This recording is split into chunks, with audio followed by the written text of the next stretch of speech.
Imagine watching a 6-year-old hide cold French fries under his bed because he's absolutely terrified he won't get to eat tomorrow. Now imagine his biological mum calling you 5 years later, grinning at a camera and saying she's having a brand new baby for a fresh start. Yeah, I couldn't even fake a smile. Welcome back to the channel, guys. Today, this post is from the subreddit Am I the A-hole? By user SquarePhone8468. Let's get right into OP's post. My sister Val is an alcoholic. Or she was an alcoholic. Honestly, I don't even know the right words to use for her situation anymore. She has been on and off the wagon since she was 18 years old. Her drinking made her a completely absent and neglectful parent. I won't go into all the dark, depressing details, but eventually, things got so bad that social services had to step in. That's how my husband and I ended up fostering my nephew, Danny. He was only 6 years old at the time, and he was so broken. When we first took custody of him, Val made basically zero effort to see him. She ghosted him. She missed all her scheduled visits, even during that super brief time when she was actually clean after being sent to rehab. Naturally, Danny grew really resentful. Even as a little kid, he understood that he was being ignored. When she actually did bother to show up for visits, he would refuse to speak to her. He'd just turn his back. That rejection from her own kid would drive Val into another bender. She'd spiral out of control and relapse all over again. It was just a toxic, exhausting cycle. After 2 whole years of fostering Danny, of holding him through nightmares, and teaching him he was safe, my husband and I were given full legal guardianship. Val actually gave it up voluntarily. Danny is 11 years old now, and Val just isn't in his life at all. And honestly, he says that is exactly what he wants. Val has been sober for 2 years now, but she only ever asks how Danny is doing when she speaks to me directly. She makes absolutely no effort to reach out to him or send him a letter. Nothing. I've never really pushed her on it because Danny is such a happy kid now. We are good parents to him. He has a safe home. I don't want Val to start contacting him just because she feels guilty, only to end up letting him down and hurting him all over again. To him, she's basically just an aunt he never sees. But then, earlier this week, everything just blew up. Val announced on a family group video call that she is pregnant. Guys, I couldn't even fake being happy. My stomach literally dropped to the floor. I felt sick. She is sitting over there on the screen, grinning from ear to ear, talking about painting a nursery and buying baby clothes.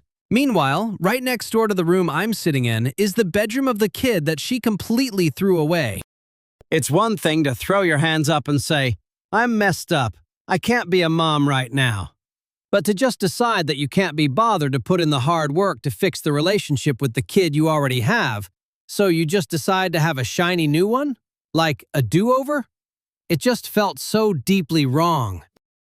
I guess my face said it all on the video call because everyone stopped and asked what my problem was. I just looked at the camera and said, "Nothing, don't worry. I will let the child you didn't want know about the one that you do." Yeah, Val got really upset. Her new boyfriend started getting mad at me, and the call ended really awkwardly right after that. Later, my mum called me and said I owe Val a massive apology. She asked me, "Do you think she should take Danny back?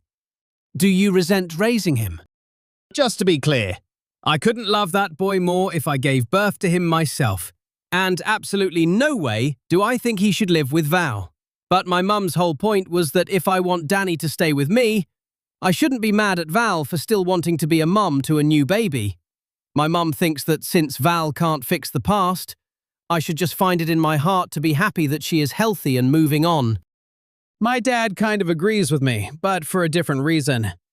He thinks having a baby is a bad idea because Val isn't stable enough, not because of what she did to Danny. He told me, "Danny is your son now. Don't look at it as him being abandoned again because he's already exactly where he belongs." But it just feels so entirely unfair. Val is just trying to start fresh, like she doesn't have an 11-year-old out there whose heart she broke. She wants the cute baby stuff, but she wants it the easy way. I am just so incredibly angry that she thinks she can dodge all responsibility for the trauma she caused. She's just starting a whole new life, like Danny was just a practice run. Am I really the bad guy for not cheering her on? The update. Hi everyone. A lot of people DM'd me and asked for an update, so here we go. First off, my husband took Danny out for a boys' day on Saturday, and they sat down and talked about the new baby. I won't share his private feelings, but he took it pretty well. We are going to put him in therapy just to be safe, but we want the dust to settle first.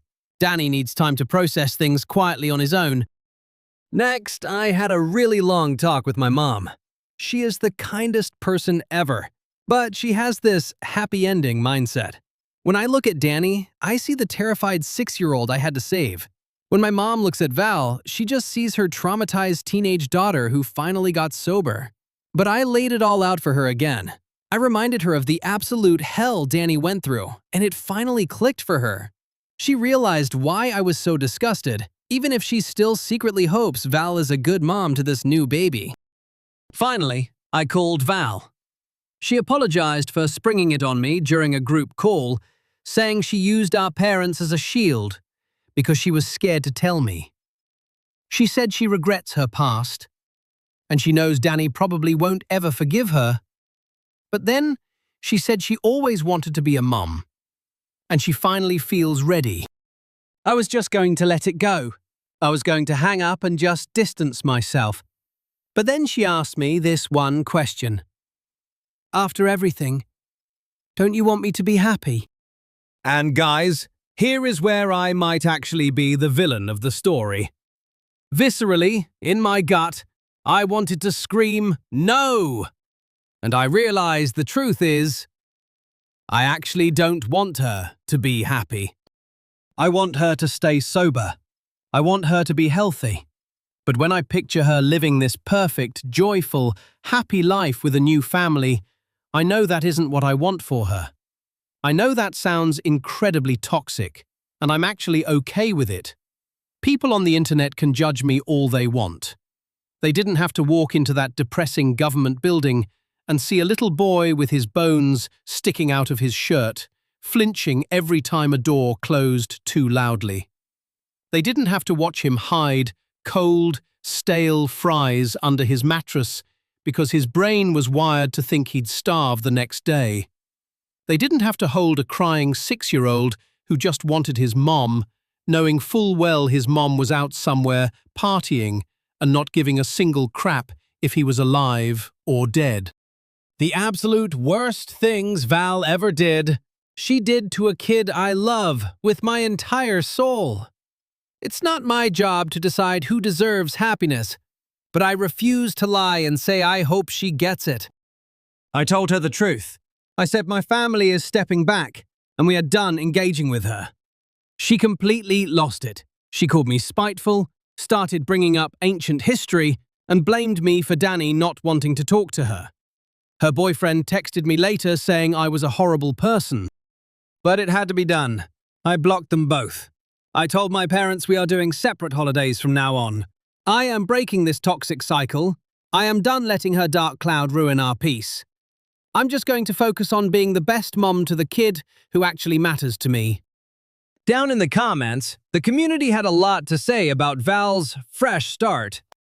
User Vegetable Sign hit the nail on the head, saying, if she really were in a better place and working her recovery steps, she would be working for Danny's forgiveness, not ignoring him and having a new baby for a clean slate. You don't just give up on your child because they haven't forgiven you yet. She is taking the easy way out. I replied to that comment saying, I agree. Having a new baby guarantees she's never going to make it right. Imagine being Danny and realizing your mum couldn't get it together for you, so she just went out and made a replacement. Another user, Environmental Bug, asked, is the new boyfriend an ex-addict too? What are the odds you end up raising this new kid when she relapses? I told them, no, he's a high school teacher with a massive savior complex. He thinks he can fix her. He's so obsessed with being a martyr that he'll sink with her before he ever leaves. And there is a 0% chance we take custody of that new baby. We are completely out. This post just shows how complicated and messy real life can be. When someone does something terrible, society always pressures us to just forgive and forget the second they say they've changed. But life isn't a movie. You don't get to just erase the damage you did to a little kid just because you stopped drinking and found a new boyfriend. OP is doing exactly what a real parent is supposed to do. She is standing like a brick wall between her kid and the person who hurt him. It doesn't matter that Val is biologically his mother, or that she's OP's sister.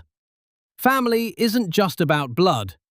It's about who shows up for you when you're terrified and hiding food under your bed. OP had every right to cut that toxicity out of their lives. Sometimes, the most loving thing you can do for yourself and your kids is to hit the block button and never look back. That wraps up today's post. What do you guys think?